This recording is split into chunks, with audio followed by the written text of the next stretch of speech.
I am so excited, and it is my distinguished honor to bring to this podium and to this pulpit and to this great church President Bill Clinton. Would you come and greet us, please, today?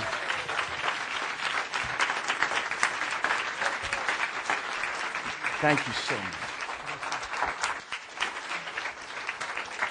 Thank you very much. Thank you very much. Please be seated, everyone. First of all, I want to thank the pastor and his family, and I want to thank you for giving me the honor of sitting where you're sitting between your two very proud parents. That's right. I tell you, you should have heard what they were both telling me during the service. Let me say to all of you, you know that, of course, that I'm in North Carolina because you have an election on Tuesday, but I am here because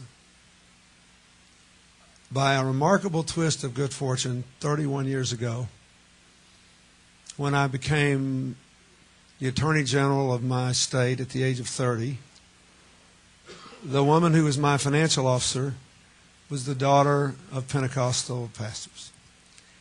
And she was always praying for me and making fun of me at the same time to make sure I did not become an arrogant person in my high position at a young age. And after we had worked together for a few months, she said, you know, you should come to our camp meeting this summer. There'll be 3,000 pastors and lots of other people there. And you're crazy about the music, and you should just come. So I went. And it changed my life. It changed my life. Being associated with your people changed my life. The head of our church in Arkansas was a man named James Lumpkin, who became my friend until he died. His wife was my friend until he died. His daughter is perhaps the most inspirational singer I have ever known.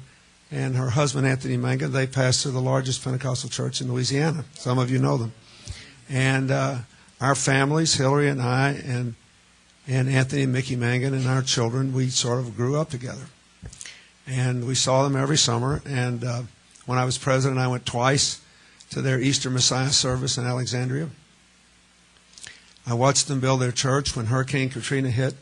I watched them give 10 African-American pastors and their families homes because they were blown out of their churches until they could go back.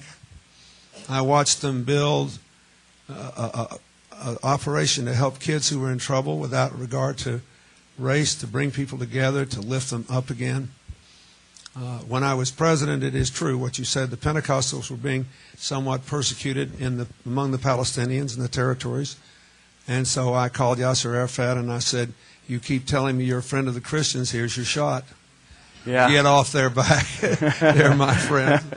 And I must say I did a little bit better with him than I did with the Russians, where you also had some problems. But I gave it my best shot.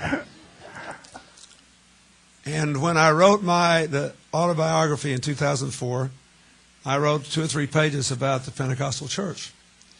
And some of you may have seen it. But anyway, I called Anthony Mangan and I read him. I said, I'm going to read you every word of this. If this embarrasses you, if there's anything that's factually wrong or embarrassing, I will take it out. But the rest of the world needs to know something about what I know of the heart of the Pentecostal people. Thank you. And so I wrote this. I say this because I didn't come here to ask you to vote for my wife. I came here to ask you to pray for her and to vote. Do whatever you want, but show up. Our country is in dire distress now. The people of this church all over America are hardworking people. Some have been blessed by God with great financial success. Most of you are just hardworking people. And our country only works when it's fair for everybody.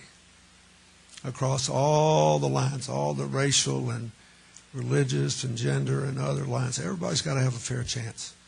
And it's not fair today.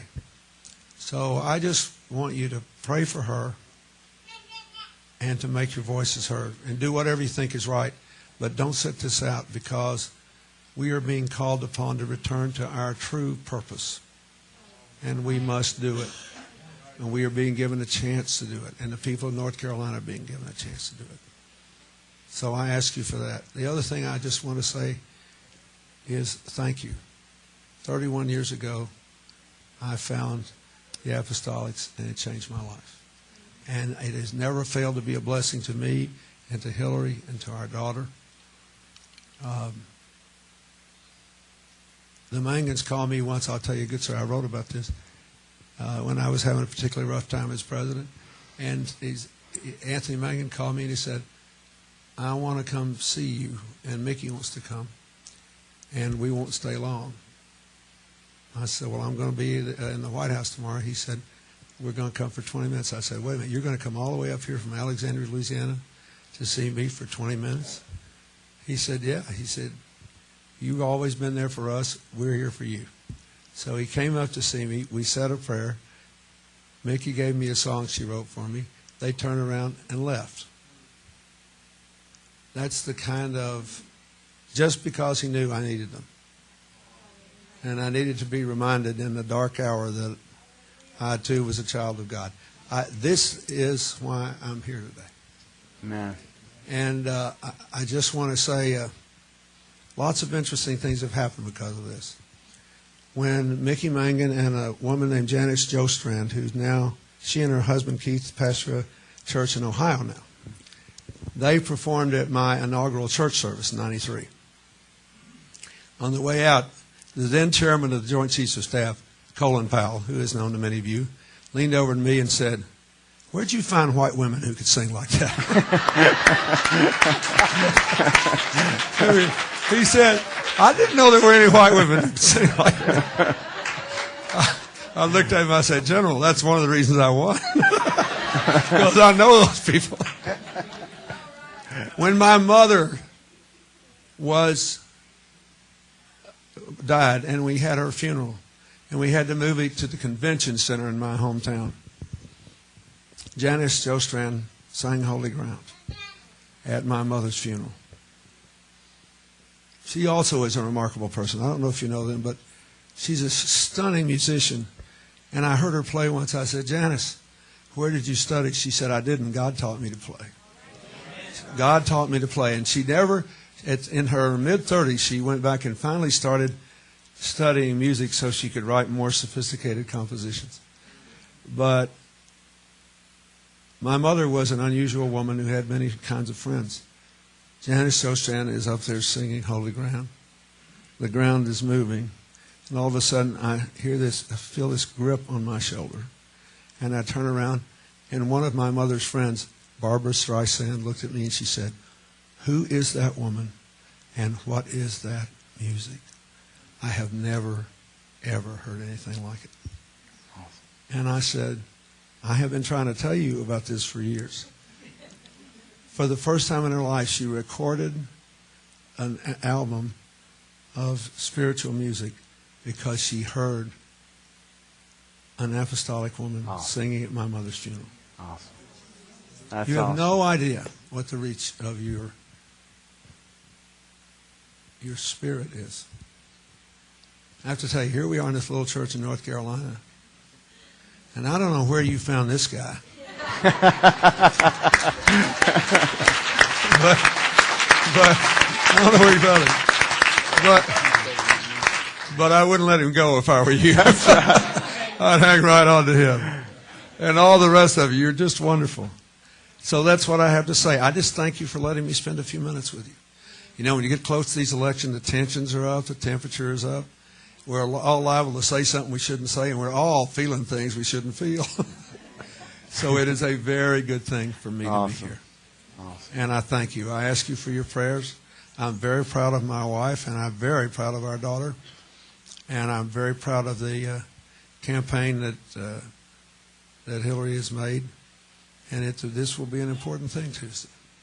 But the most important thing is to do it in the right spirit and for the right reasons, because our country must move.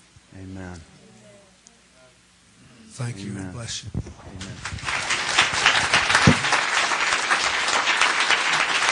Thank you so much. Thank you so much.